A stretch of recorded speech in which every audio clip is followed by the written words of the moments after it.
Welcome to Luca and Miguel. Enjoy the video. In this video, I will show you how to make delicious charro beans using canned beans. First, let's get everything ready. You'll need two 15-ounce cans of pinto beans, 4 slices of bacon, 1/2 of a medium onion, and 2 cloves of garlic. Also, grab 1/2 of a jalapeno and 1/14, 5-ounce can of diced tomatoes. Having your ingredients prepped makes the cooking process much smoother and quicker. Now, let's build our flavor base. In a large pot or Dutch oven, cook 4 slices of bacon over medium heat until they're nice and crispy. Remove the bacon, leaving the delicious fat in the pot. Add your diced onion to the pot and sauté it for about 5 minutes until it's softened.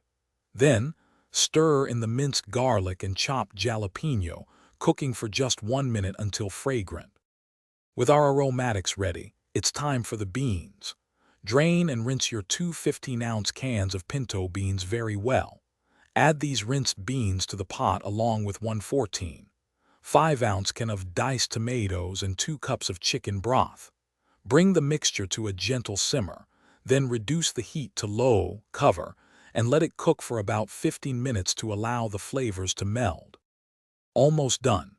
Now, stir in the crumbled bacon you set aside earlier, along with 1/4 cup of fresh chopped cilantro. Give it a good stir to combine everything. Taste your charro beans and season with salt and pepper as needed. You might want a little more spice or a touch more salt.